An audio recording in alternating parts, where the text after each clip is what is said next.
আসসালামু আলাইকুম। শুরু করছি পরিযান পর্ব ১৭। মায়ের ভালোবাসা কপালে লেখা নেই শায়েরের, তাই তো অকালে মাকে হারাতে হয়েছে। মাকে কখনো বলতে পারিনি যে মা, আজ তোমার কোলে মাথা রেখে ঘুমাবো, আর তুমি আমাকে গল্প বলবে। সেই গল্প শুনতে শুনতে আমি ঘুমিয়ে পড়ব। এটা ওটা বায়না করা হয়নি মায়ের কাছে, আঁচলে মুখ মোছা হয়নি, একটুখানি মাতৃত্বের গন্ধ নাকে ঢেউ খেলেনি। কারণ তাকে জন্ম দিয়েই সে পরকালে গমন করেছে।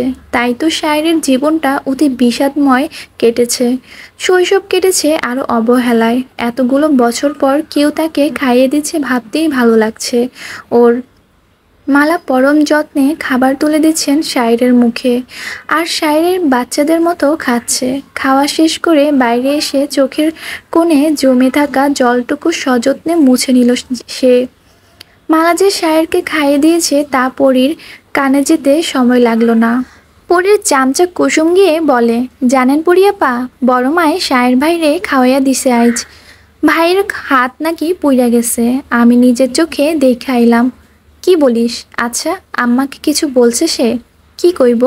হাত পড়েছে কিভাবে? কইলে তো হারিকেনে পুড়ছে। পরি স্বস্তিতে নিঃশ্বাস ফেলল। ভয় পেয়ে গিয়েছে সে। যদি শায়ের ওর নাম বলতো তাহলে মালা ওর হাতটাও পুড়িয়ে দিত। কিন্তু মালা শায়েরকে খাইয়ে দিয়েছে শুনে মুখ বাঁকিয়ে সে বলল, সামান্য একটা কাজের ছেলেকে আম্মা খাইয়ে দিল। কি করবে কনাপা? একে তো হাত পুইরা গেছে, তার উপর জ্বর উঠছে, নিজের বাড়িও যাইতে পারবো না। মা নাই তো, কে সেবা করব? ভাইটা অনেক ভালা আপা। মনক্ষণ হলো পরীর কথাটা শুনে, তবে অতটা খারাপ লাগলো না। কারণ মা হারা শায়েরের কষ্টটা সে পুরোপুরি উপলব্ধি করতে পারল না। মা হারা সন্তানের কষ্ট সেই বুঝে যে মা হারিয়েছে। মায়ের আঁচলের নিচে থেকে অতি আদরে বড় হয়েছে পরী, তাই সে শায়েরের কষ্ট বুঝবে কি? কবির নওশাদকে নিয়ে বাড়ি চলে গেছে, কেননা নওশাদের পা কেবল মচকায়নি, বাজেভাবে ভেঙে গেছে। তাই কবির নূরনগরে না এসে নওশাদের বাড়ি চলে গেছে। ডাক্তার পায়ে ব্যান্ডেজ করে দিয়ে ওষুধও দিয়েছেন। একজনকে দিয়ে আফতাবকে খবর পাঠিয়েছে কবির। খবরটা জানার পর সবচেয়ে বেশি খুশি হলো পরী। যাক, আপদ বিদায় হয়েছে। এখন সে 2 রাকাত নফল নামাজ পড়বে। মোনাজাতে পরী আল্লাহকে বলেছিল, আল্লাহ, ওই নওশাদকে তুমি আমার কপাল থেকে উঠাইয়া নাও, তাহলে 2 রাকাত নফল নামাজ পড়ব। আল্লাহ পরীর দোয়া কবুল করেছে, তাই পরীও নফল নামাজ পড়বে। খুশি মনে পরী নিজের ঘরে চলে গেল। অক্টোবর মাস। বন্যার সমাপ্তি ঘটেছে। সেপ্টেম্বরের মাঝামাঝিতে পুরো ৩৩ দিন প্রলয়কারী বন্যা ছিল। বাংলাদেশের ৬৮% ডুবে গিয়েছিল এই বন্যায়। সেই দুর্ভিক্ষ এখনও নূরনগরের বাসিন্দারা কাটিয়ে উঠতে পারেনি। পুনরায় নিজেদের ঘরবাড়ি ঠিক করে কোনোমতে জীবনযাপন করছে। তবে অভাব তাদের ফুরাচ্ছে না, তাই গ্রামের অধিকাংশ পুরুষই শহরে পাড়ি জমিয়েছে। সম্পান মাঝিও শহরে গেছে। পদ্মা তো তার সব জল নিয়ে গেছে। এখন আর মাঝিগিরি করলে তার পোষাবে না। বিন্দুকে নিজের ঘরণী করতে হবে তো। কাজ না করলে মহেশ কি তার হাতে বিন্দুকে তুলে দিবে? সম্পান ভেবেছে ফেরার সময় বিন্দুর জন্য লাল রঙের শাড়ি কিনে আনবে। এর আগে আনতে চেয়েছিল, কিন্তু আচানক পালকের মৃত্যুতে তার হয়ে ওঠেনি। কিন্তু এখন সে বিন্দুর জন্য নিজে পছন্দ করে শাড়ি নিয়ে যাবে। সম্পানের ভাগ্যও ভালো বলা বাহুল্য। গ্রামে আসতেই পথে বিন্দুর দেখা। সম্পান খুশি হয়ে বিন্দুর কাছে এগিয়ে গেল।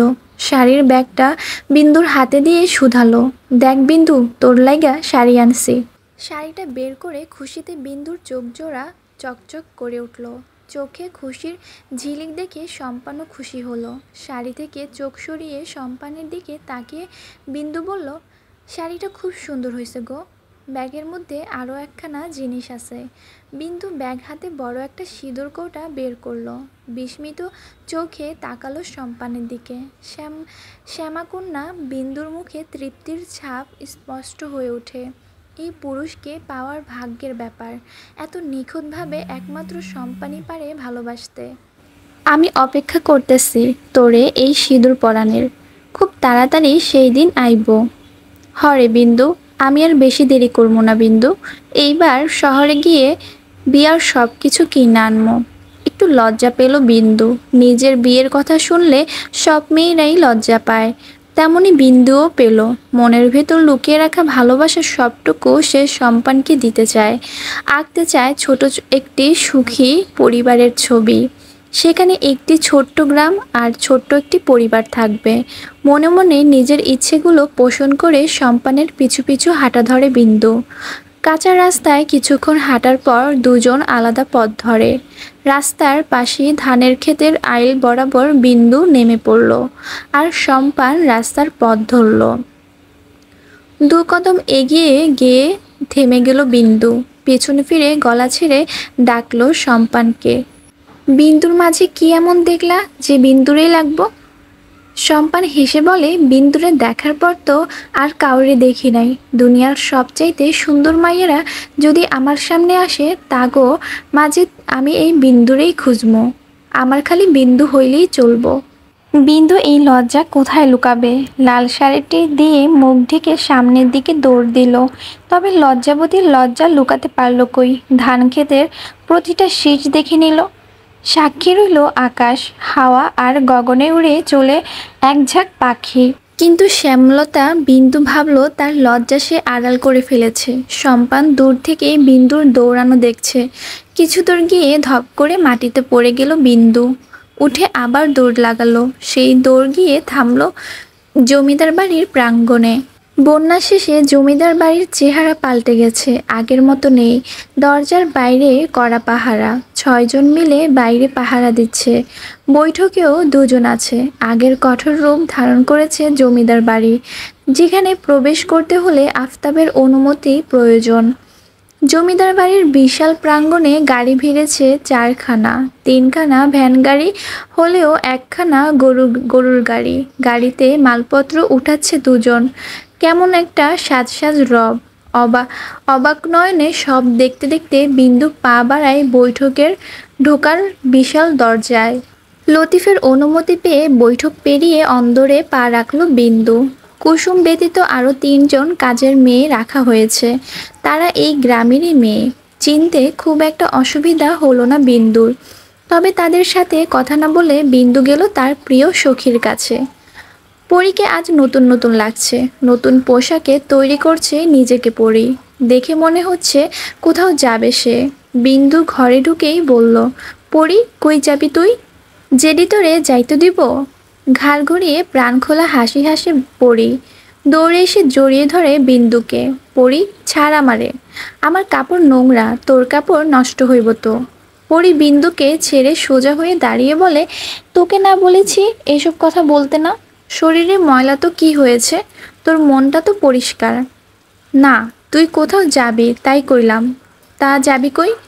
রূপা আপার শ্বশুর বাড়ি। আপার ননদের বিয়ে, আমাদের যেতে বলেছে তাই যাচ্ছি। জেরে তোরে নিব? না নিয়ে যাবে কই? আপার শ্বশুর যেভাবে বলে গেছে না, গিয়ে উপায় নেই, তাই আমিও যাচ্ছি। ও পরী, তোর কাছে 1খানা জিনিস রাখতে দিমু, রাখবি? কথা শেষ করেই সিঁদুর কৌটাটা বাড়িয়ে দিল পরীর দিকে। বিন্দুর হাতে থাকা লাল শাড়ির দিকে এতক্ষণ চোখে পড়ল পরীর।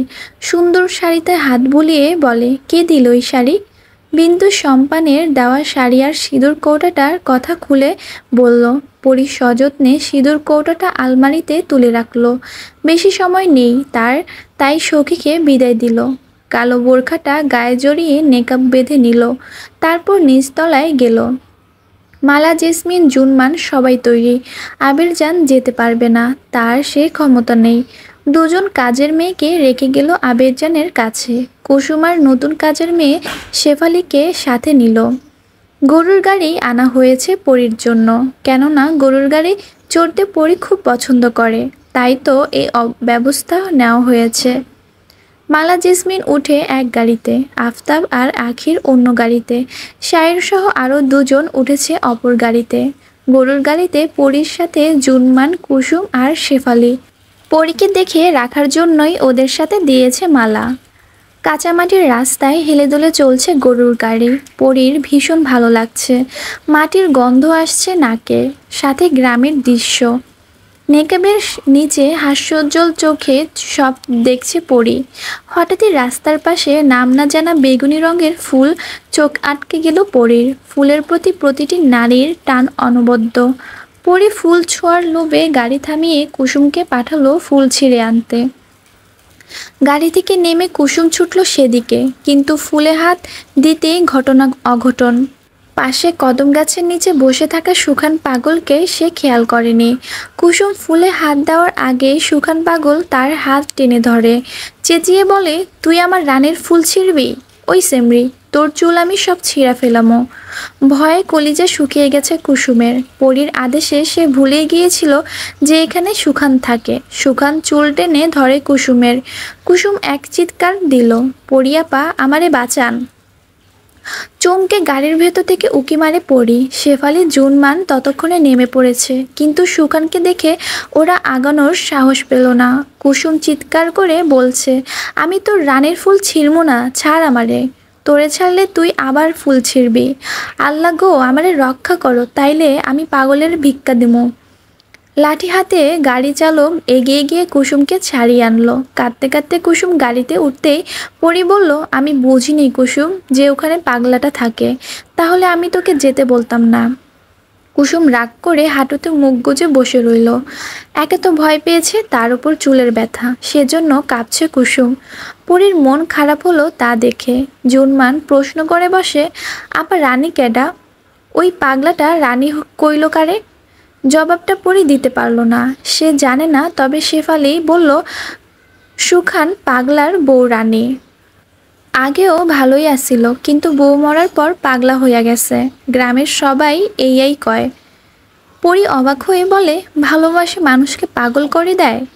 যে সত্যি ভালোবাসে সে তো পাগল হইবই। পরী আর কথা বলল না। সারা রাস্তা সুখানের কথা চিন্তা করতে করতে গেল। পরীদের আগেই বাকিরা পৌঁছে গেছে রূপালীর শ্বশুরবাড়ি। পরীরা পৌঁছাতে কয়েকজন মেয়ে এসে ওদের বাড়ির ভেতরে নিয়ে গেল।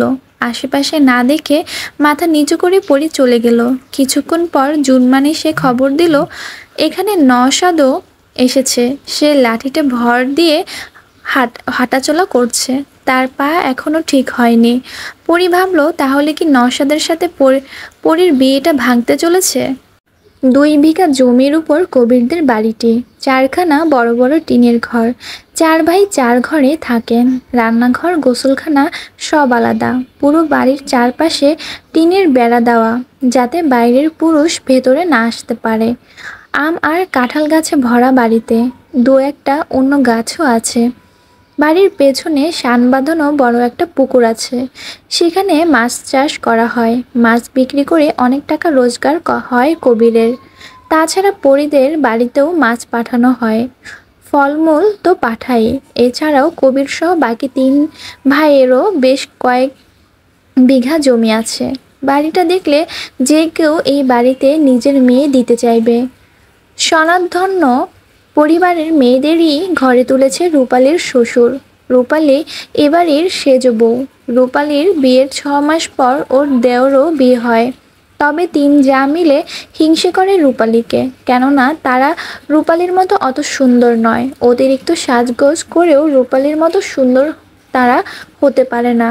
অথচ খুব সাদামাটাভাবেই রূপালীকে কোনো রাজকন্যার থেকে কম লাগে না। সবসময় রূপালীর রূপে ঈর্ষান্বিত হন তারা। রূপালী সব বুঝেও না বোঝার ভান ধরে থাকেন, কারণ এদের সাথে কথা বলে সময় নষ্ট করার কোনো মানেই হয় না।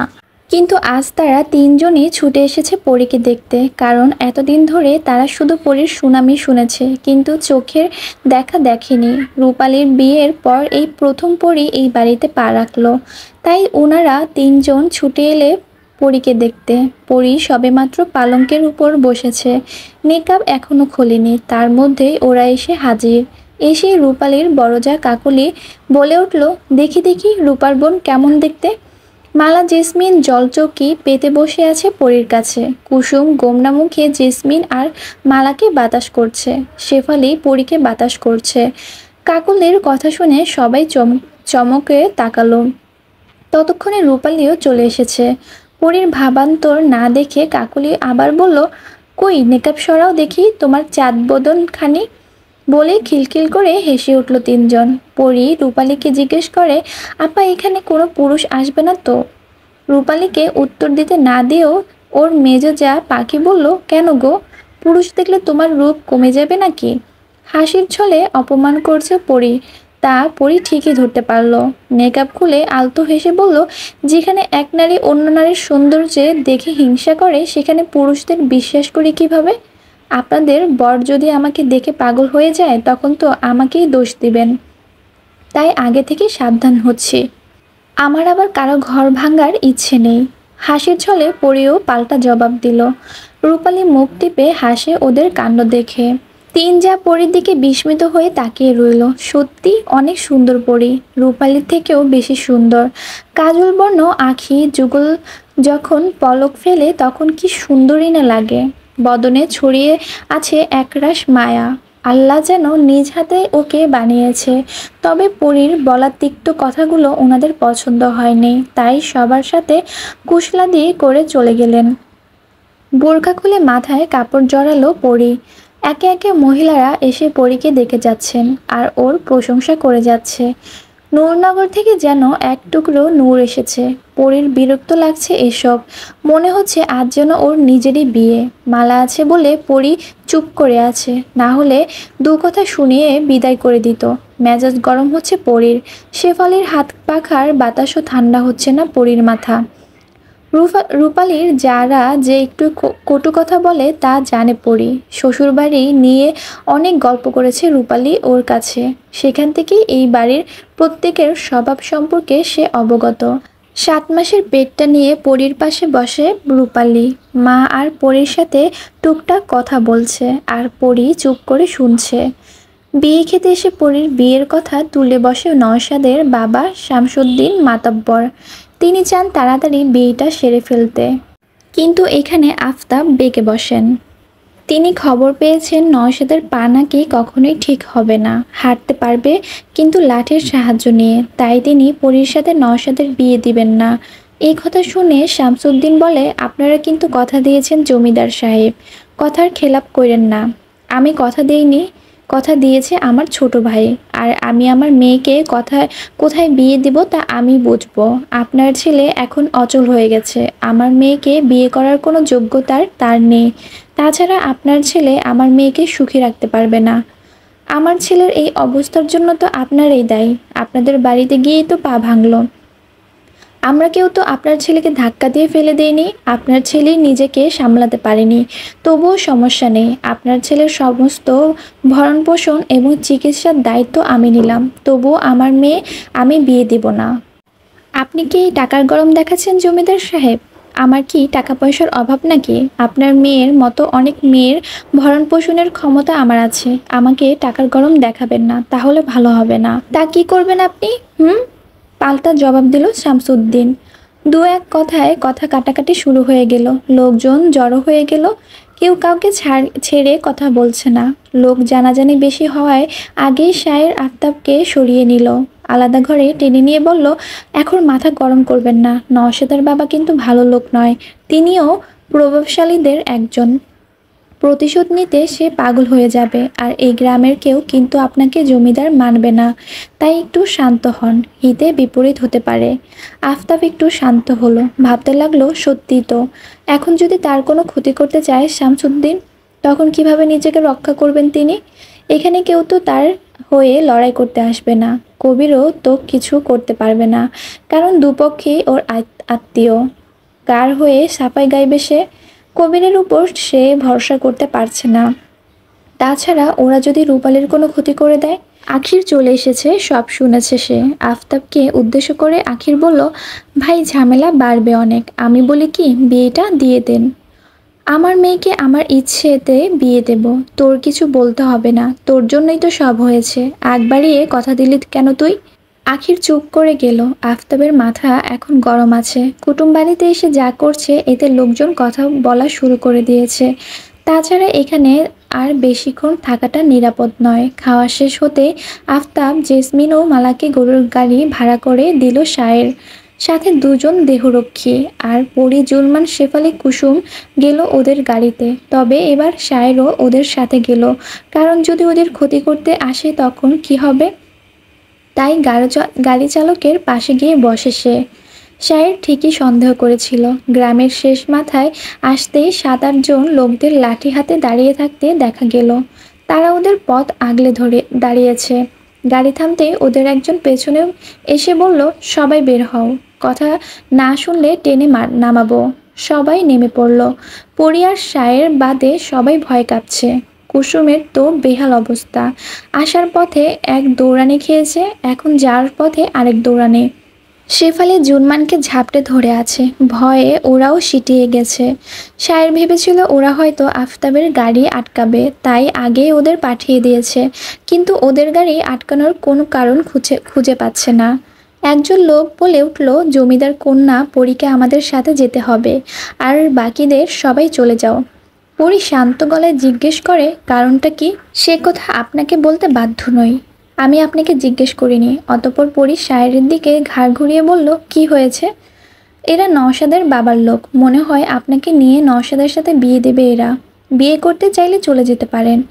আমি আপনার কোনো কথাই বুঝতে পারছি না। আপনার বোঝার বয়স হয়নি, বেশি কথা বলেন কেন? আমি যথেষ্ট বড়, সব বুঝতে পারি। তাহলে আমার কথা বুঝলেন না কেন? কুসুম, শেফালি, জুনমান ওদের ঝগড়া দেখছে। বিপদের মুখে পড়েও যে কেউ ঝগড়া করতে পারে তা এই প্রথম দেখলো ওরা। পরীর পাল্টা জবাব দেওয়ার আগে জুনমান বলল, আপা, আমার ডর লাগতেছে। আর তুমি ঝগড়া করতেছো? এখন কি হইব?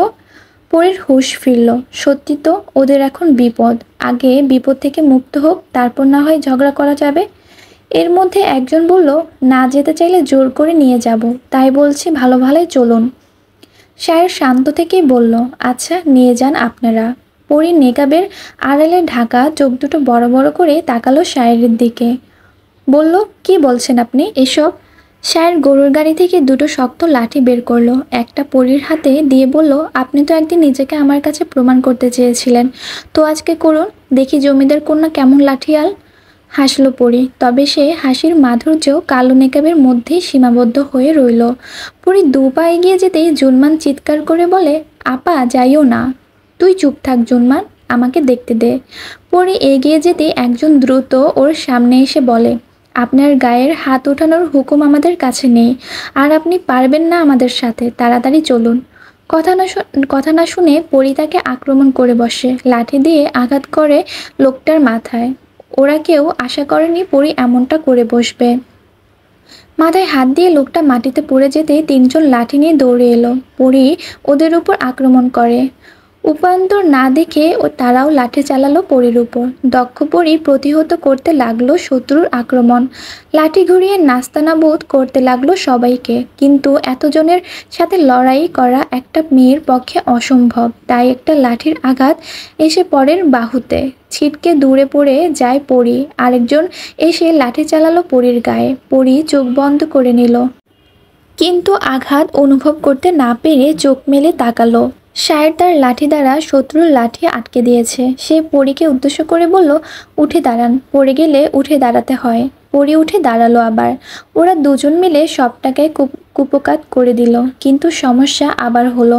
ওরা দূর থেকে দেখতে পেল এবার পুরো বাহিনী আক্রমণ করতে চলে এসেছে। ওদের সাথে পেরে ওঠা সম্ভব নয়। সায়ের সবাইকেই বলল, বাঁচতে চাইলে দৌড়াও সবাই, আমার সাথে আসুন। সাথে সাথে সবাই দৌড় দিল। রাস্তা দিয়ে গেলে নূরনগরে পৌঁছাতে সময় লাগবে, তাই ধানক্ষেতের আইল বরাবর ওরা নেমে পড়ে। পেছনে তাকানোর সময় নেই। গাড়িওয়ালা চাচা দৌড়াতে দৌড়াতে বলল, আমার গরুর 2টা ফালাইয়া আইসি, অহন আমার কি হইব? শেফালি বলল, নিজে বাঁচলে বাপের নাম, ভাগো তাড়াতাড়ি। জুনমান হাঁপাতে হাঁপাতে বলে, বাইজে ফেললে আব্বার গরু কিনে দিব তোমারে, আহো পালাই। শত্রুরা ওদের পিছন পিছন দৌড়াচ্ছে, কিন্তু পরীরা তাদের থেকে অনেক এগিয়ে, তাই ওদের ধরতে পারছে না। কিছুক্ষণ পর কুসুম বলে উঠল, পরি আপা, আর পারি না, আমার কষ্ট হইতেছে। মনে কর তোরে সুখান পাগলা ধাওয়া করছে, এখন দৌড়া। পরীর কথায় কুসুমের শক্তি যেন বেড়ে গেল। পরনের কাপড় একটু তুলে ধরে দিল দৌড়। সায়েরকে পিছনে ফেলে সে এগিয়ে গেল। এই বিপদের মধ্যে থেকেও সবাই হেসে উঠল। সবাই আরও কিছুক্ষণ দৌড়ে পরবর্তী একটা গ্রামে উঠল। কিন্তু ওদের পা আর চলছেই না, কোনো রকমে এগিয়ে চলেছে। তবে এই গ্রাম পেরোলেই নূরনগর, তবুও ওদের পা চলছে না। মনে হচ্ছে শত্রুর হাতে এবার ধরা দিতেই হবে। কিন্তু তখনই আফতাবের লোকেরা এসে হাজির। লাঠিসোঁটা নিয়ে তারা ঝাঁপিয়ে পড়ল। সায়ের যেন হাঁপ ছেড়ে বাঁচল। এবার সবাই দৌড় থামিয়ে রাস্তা ধরে হাঁটতে লাগলো। নূরনগরের গণ্ডি পেরোতেই পরী রাস্তা ধারে বসে পড়ল। ততক্ষণে সন্ধ্যা নেমে এসেছে। পরীর দেখাদেখি সবাই বসে পড়ল। অনেক দৌড়েছে আজ, আর হাঁটার শক্তি নেই ওর। বন্যা যেতে না যেতে শুরু হয়ে গেছে মারামারি। এসব ভালো লাগে না পরীর। এর আগেও সে শুনেছে আফতাবকে কেউ মারার চেষ্টা করেছে, কিন্তু তাতে ওর মাথা ঘামায়নি। এখন নিজেই দেখতে পেল সব। তবে কে বা কারা ওদের উপর আক্রমণ করলো সেটাই বুঝতে পারছে না পরী। আক্রমণ করার কারণে কি হতে পারে? পরী সায়েরের দিকে তাকিয়ে জিজ্ঞেস করলো, এবার তো বলুন, ওরা কেন আমাদের তাড়া করলো?